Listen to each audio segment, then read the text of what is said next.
Ramdhani classes में आप सभी का स्वागत है। और आज के क्लास में हमने इल्तुतमिश के बारे में पढ़ाने जा रहे हैं। पिछले क्लास में हम लोगों ने दिल्ली सल्तनत में ही कुतुबुद्दीन ऐबक को देखे थे और उसके बाद देखे कि कुतुबुद्दीन ऐबक का जो उत्तराधिकारी हुआ वह कौन हुआ? आराम शाह। और आराम शाह की हत्या करके इल्तुतमिश ने 1211 ईस्वी में गद्दी पर बैठे। और उसके बाद हम लोग देखेंगे कि कुतुबुद्दीन ऐबक अनिहलवाड़ा के युद्ध के दौरान खरीदा था। और यह जो इल्तुतमिश हुआ वह ऐबक का दामाद और भतीजा दोनों माना जाता है। और यह जो थे वह शमसी वंश के थे। कौन सा वंश? शमसी। और इलवरी तुर्क थे। क्या थे? इलवरी तुर्क थे। और उसके बाद हम लोग देखेंगे कि इल्तुतमिश दिल्ली सल्तनत का पहला सुल्तान हुआ जिसने वैधानिक सुल्तान हुआ। इन्होंने बगदाद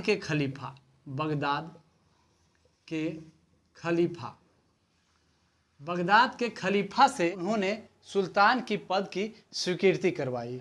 सुल्तान का पद।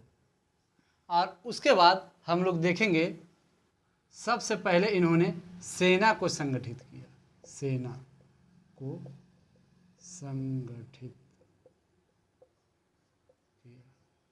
और हसन ए कल्ब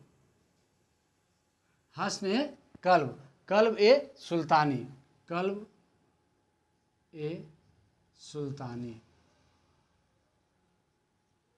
इनकी जो सेना है वह हसन ए कल्ब ए सुल्तानी के नाम से भी जाना गया। और उसके बाद हम लोग देखेंगे इन्होंने अपने साम्राज्य को मजबूत करने के लिए तुर्कान ए चिहलगानी का संगठन किया। यह जो तुर्कान ए चिहलगानी थे यह 40 प्रतिभाशाली विद्वानों का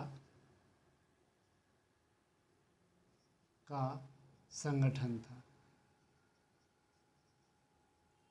40 जो इनका सबसे प्रतिभाशाली दास थे उनका यह संगठन था। और उसके बाद हम लोग देखेंगे मंगोल के आक्रमण का खतरा था।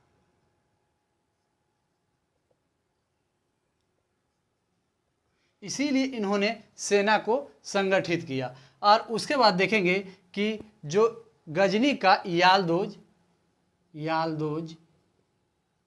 और कुवाचा था, इन दोनों ने यहाँ के गद्दी पर बैठना चाह रहा था और इन्हें समाप्त कर दिया। और इल्तुतमिश ने सुल्तान बनने के बाद इन्होंने अपनी राजधानी लाहौर से कहाँ लाई? तो दिल्ली।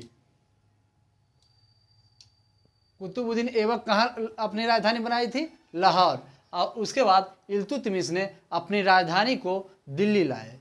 और उसके बाद हम लोग देखेंगे इन्होंने 1226 में बंगाल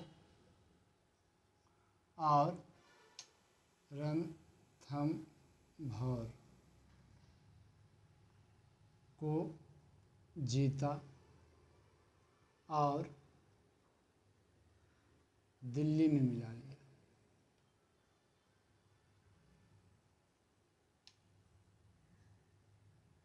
और उसके बाद हम लोग देखेंगे शुद्ध अरबी सिक्के चलाए। अरबी सिक्का जिसमें चांदी का टंका और तांबे का जितना और उसके बाद हम लोग देखेंगे कि इल्तुतमिश को मकबरा शैली का जन्मदाता भी कहा जाता है। इन्होंने हौज ए खास खुद का मकबरा बनवाया। खुद का अपने लिए, अपने मृत्यु से पहले इन्होंने हौज ए खास दिल्ली में, कहाँ, दिल्ली में इन्होंने अपना मकबरा बनवाया। और उसके बाद हम लोग देखेंगे चंगेज खां उस समय बहुत खतरनाक शासक थे और इन्होंने मंगवर्नी का पीछा करते हुए भारत आ रहे थे। तो उसके बाद मंगवर्नी ने इल्तुतमिश से अपने संरक्षण के लिए कहा, तो इल्तुतमिश ने इन्हें संरक्षण नहीं दिया क्योंकि चंगेज खां के आक्रमण से बचने के लिए। तो उसके बाद और हम लोग देखेंगे 1236 ईस्वी में इन्होंने बलियान पे, कहा, बलियान पर आक्रमण किए और यह आक्रमण में इन्होंने बीमार पड़ गए और बीमार होने के कारण यह वापस दिल्ली आए और 1236 ईस्वी में ही इनकी मृत्यु हो गई। क्या हो गई? मृत्यु। और इनका एक और इम्पोर्टेंट बात है कि कुतुब मीनार का निर्माण कार्य को पूर्ण करवाए। कुतुब मीनार का निर्माण, जो कि कुतुबुद्दीन ऐबक ने इसका नींव डाले थे और इसका निर्माण कार्य को पूर्ण करवाए। और उसके बाद देखेंगे कि इनका जब मृत्यु हो गया तो उसके बाद शासक कौन बना? तो रुकनुद्दीन फिरोज।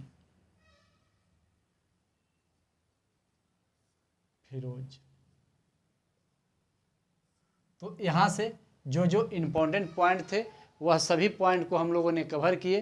तो यहाँ से हम लोग देखे कि गुलाम वंश के जो संस्थापक थे वह कुतुबुद्दीन ऐबक थे और ऐबक के बाद आराम शाह बने और आराम शाह की हत्या करके इल्तुतमिश लाहौर के गद्दी पर बैठे। और जब इल्तुतमिश गद्दी पर बैठे तो उस समय जो सल्तनत काल की राजधानी था वह कहाँ था? लाहौर था। और इन्होंने गद्दी पर बैठने के बाद राजधानी को परिवर्तन किया और दिल्ली लाए। और उसके बाद हम लोग देखेंगे कि कुतुबुद्दीन ऐबक जो थे वह अनिहलवाड़ा के युद्ध के दौरान इल्तुतमिश को खरीदे थे और यह जो इल्तुतमिश थे इनका दामाद और भतीजा दोनों थे। और उसके बाद देखें कि यह जो इल्तुतमिश है वह शमसी वंश के इलवरी तुर्क थे। और उसके बाद देखेंगे कि इन्होंने पहला राजा सल्तनत काल का हुआ जिन्होंने बगदाद के खलीफा से सुल्तान के पद की स्वीकृति ली। और उसके बाद हम लोग देखें कि इन्होंने सेना को संगठित किया और इनकी सेना हस्न ए कल्ब ए सुल्तानी के नाम से भी जाना गया। और उसके बाद देखें कि इन्होंने एक संस्था बनाई तुर्कान ए चहलगानी और इसमें सभी अमीर विद्वान थे और इससे उनको बहुत ज़्यादा सहयोग मिलते थे। शुरुआती में तुर्कान ए चहलगानी जो सदस्य थे वह बहुत अच्छा कार्य किए थे। तुर्कान ए चहलगानी में कुल 40 सदस्य थे। कितने सदस्य? 40। और उसके बाद हम लोग देखेंगे कि इन्हीं के कार्यकाल में मंगोलों का खतरा बहुत ज़्यादा बना था, इसीलिए इन्होंने सेना को संगठित किए। और उसके बाद देखें याल्दोज और कुवाचा इन्होंने दिल्ली के गद्दी पर बैठना चाह रहे थे लेकिन इनको पूरी तरह से समाप्त कर दिए। उसके बाद हम लोग देखें कि 1226 ईस्वी में इन्होंने बंगाल को जीते, रणथंभौर को जीते और इन्हें दिल्ली में मिला लिए। और उसके बाद हम लोग देखें कि इन्होंने अपने मृत्यु से पहले इन्होंने अपना मकबरा बनवाया, इसीलिए इन्हें मकबरा शैली का जन्मदाता भी कहा जाता है। और इन्होंने हौज ए खास नामक मकबरा बनवाए अपने लिए और यह कहाँ है? तो दिल्ली में था। और उसके बाद देखें इन्हीं के कार्यकाल में चंगेज खां मंगवर्नी के पीछा करते हुए दिल्ली तक आ गया था और इल्तुतमिश ने उस मंगवर्नी को अपने यहाँ संरक्षण नहीं दिए क्योंकि चंगेज खां बहुत खतरनाक योद्धा थे, इसी के वजह से इन्होंने मंगवर्नी को संरक्षण नहीं दिए। और उसके बाद हम लोग देखें उन्होंने अपने कार्यकाल में शुद्ध अरबी सिक्के चलाए जिसमें चांदी का टंका, तांबे का जित्तल चलाए। और उसके बाद देखें कि इनका जो अंतिम अभियान हुआ वह कहाँ हुआ? तो बलियान पर आक्रमण। और यह कब किए? 1236 ईस्वी को। और जब इन्होंने आक्रमण किए तो उसी दरम्यान यह बीमार पड़ गए और बीमार होने के कारण वापस दिल्ली आए और दिल्ली में ही इनकी मृत्यु हो गई। और जब इनकी मृत्यु हुई तो इनका जो उत्तराधिकारी हुआ वह रुकमुद्दीन फिरोज हुआ।